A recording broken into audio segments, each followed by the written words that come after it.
really interesting guy, knows Boston history in the way that I really like it, which he knows the big stuff, but he also always has these great stories of the offbeat and the strange and the almost forgotten parts of Boston history, and that has always resonated with me. I'm really excited to hear him talk right now. Professor, author, podcaster, welcome to the stage, Mr. Edward O'Donnell. Thank you, sir. All right. Is this thing on? Yes, it is on. Well, thank you, Edgar. This is a lot of fun. So it's really great to be here. I am a professor, and so being a professor, I actually have a little guide here in my hand.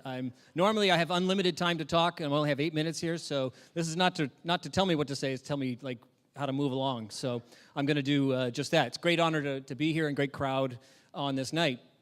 So tonight's theme is the Boston brand, and when they asked me whether I'd want to do this, I said sure. And unlike some of the other speakers, I knew immediately what I would talk about, which is history, because I'm a historian. And let me apologize up front. I know that for some of you, when you hear the word history, it's kind of a triggering possibility that happens where you immediately are brought back to your high school history class where, Coach Mick Deathly Boring was teaching high school history, and 45 minutes, a couple days a week, the worst soul-sucking, mind-numbing drivel that you've ever experienced. So anyway, I understand that burden.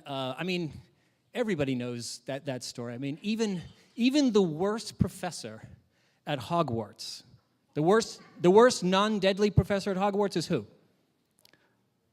History of Magic, Professor Binns. So boring, he's actually a ghost. It's so deathly boring. Anyway, so I accept the challenge to make this fun, interesting, informative, make you think.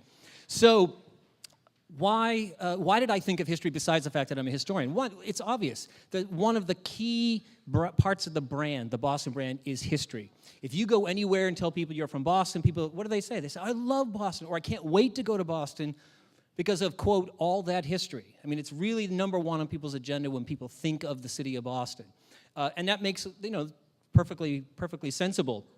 And it's true because Boston has this terrific historical legacy, especially the 18th century. We had some amazing people like Samuel Adams, John Adams, John Hancock, Paul Revere, and we had all those great events, some of which were already mentioned, the Boston Massacre, the Boston Tea Party, Bunker Hill, all that. And then, because people in Boston are wicked smart, what did we do? We didn't knock those buildings down. New York knocked every one of those buildings down to build something else, to make more money. We said, let's save it, clean them up, and charge admission. And we've been doing it for a couple hundred years. I mean, who knew that the American Revolution was going to pay royalties and residuals to the city of Boston for almost 250 years? It's a pretty good deal. So we understand that history is part of the brand. I'm going to make a radical proposition tonight, and that is that we look at the symbol of that Boston brand of history, the Freedom Trail, and I propose that we blow up the Freedom Trail. Now, I don't mean it in a violent sense. I mean it in the way that the young people use that phrase, right? We're going to shake it up. We're going to reboot it, or, since we're talking brand, let's rebrand the Freedom Trail to make it improved. And that raises an immediate question. What's wrong with the Freedom Trail? Well, there's nothing wrong with the Freedom Trail. It just could be so much better. It tells a very one-dimensional, very flat, very unchanged vision of the story of American freedom in a very, very limited sense. And it could be so much more. I mean, it tells the story of freedom as though it's a thing, right? So in the Revolution, the revolutionaries fought for American freedom, and then they took that freedom, and then they handed it off, one generation after another. So, the 1820s hands it to the 1830s, and the 1830s picks it up and runs to the 1840s and to the 1850s. And they hand it off to the 1860s. The 1860s almost drop it. Civil War joke? Anybody? Civil War joke? Okay, so you get the idea. This idea of freedom, we won it, thank goodness, now we have it, let's pass it along, whether it's a baton or some sort of liberty torch. But that's not how freedom works. That's not how freedom has ever worked in American history. Freedom's not a thing, it's an idea.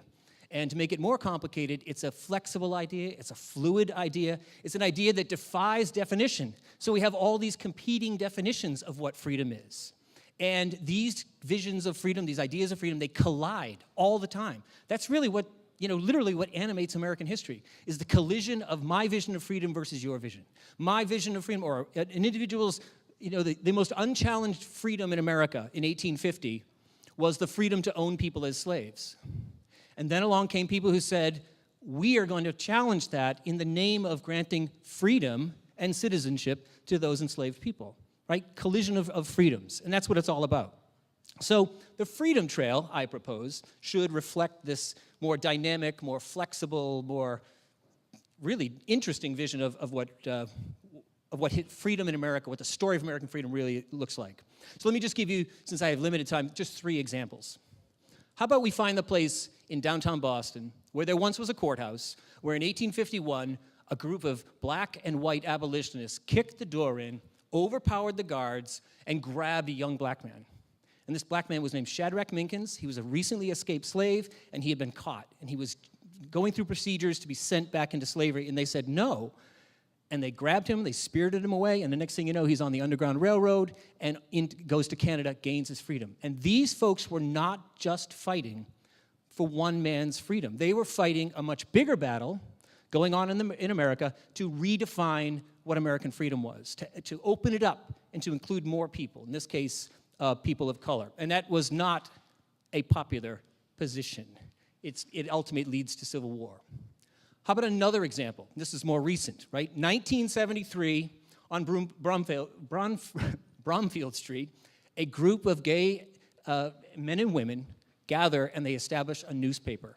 It's not really a newspaper. It's like a mimeograph sheet.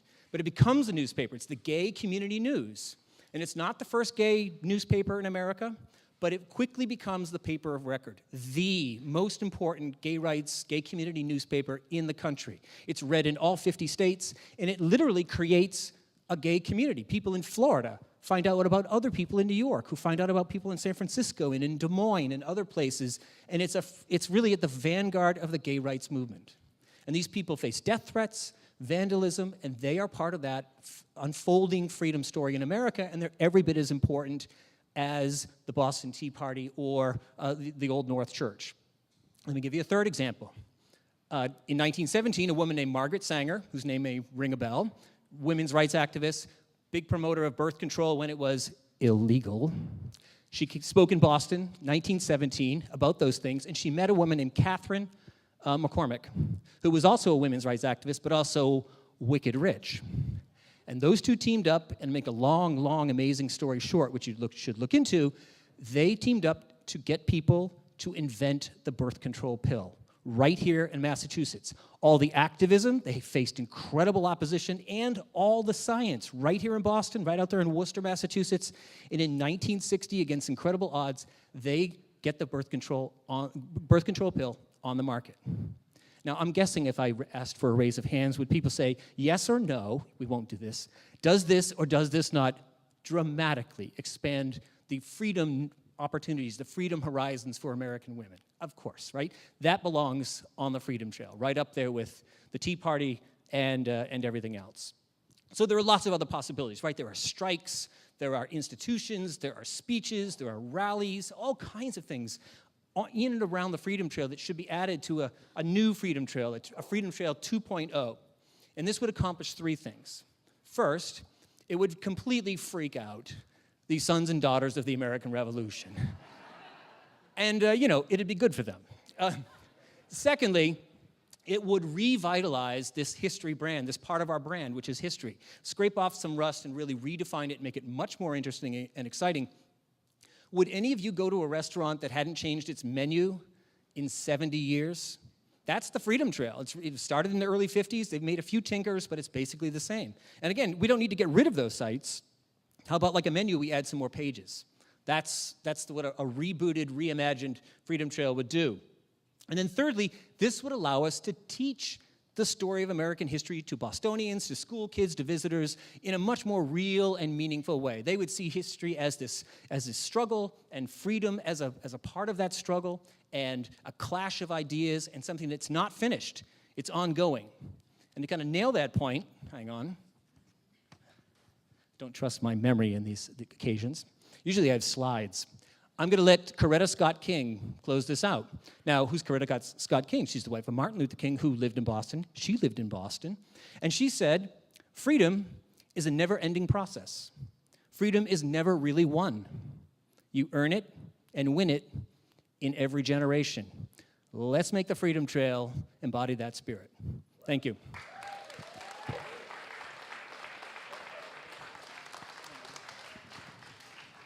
One more time, Edward O'Donnell. Yes, yes, yes, yes. I picture us all now marching down to the Freedom Trail with like torches and pitchforks, ready to burn it down. It'll be good for them. Or just paint a whole new, row of bricks in different directions, different colors. Okay, so because I'm doing this selfishly, and I don't mean to put you on the spot, so hopefully you're ready with this, but I'll make it up. I'm fascinated by this concept, and we have a brief amount of time here. And you said, well, I'll give you 3 examples. What might be a fourth thing that would be on the Freedom Trail? Yeah, some of them I think were already mentioned, but like Horace Mann. Who knows who Horace Mann is? Yeah, rings a bell, right? Education. But we have to back up from that. Horace Mann said something crazy in 1838. Head of the Board of Education in Massachusetts, in Boston.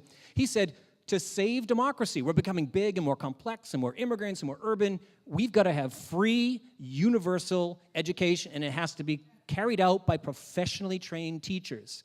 People said, that is an abomination. How could you, this is something we should never, never do, because education, of course, is not in the Constitution. He said, to save the Constitution. There's parts of the Constitution that actually say you can do stuff for the general welfare and of the community. And so Horace Mann, deserves a place on, there's actually a statue of him at the State House.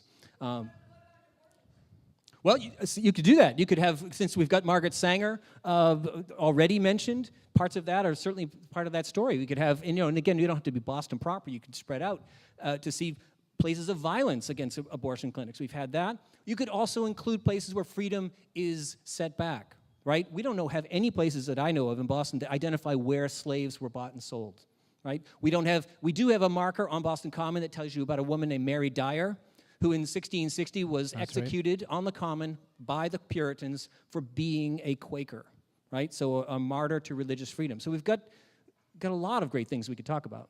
That's good stuff. I gave you 4 instead of 1. That's what. All right, one final question. Just because I know,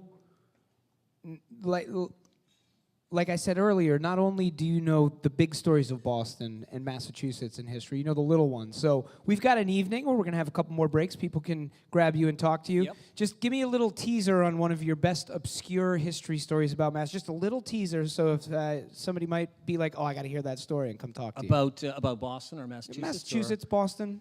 Ooh, that is a good question. Can I phone a friend? No, can I Let's do it this way. Let me think of one, and if you're interested in hearing some obscure history, find this guy in the crowd. And if I think of one, I'll tweet it out so you can read it off the board. There you go.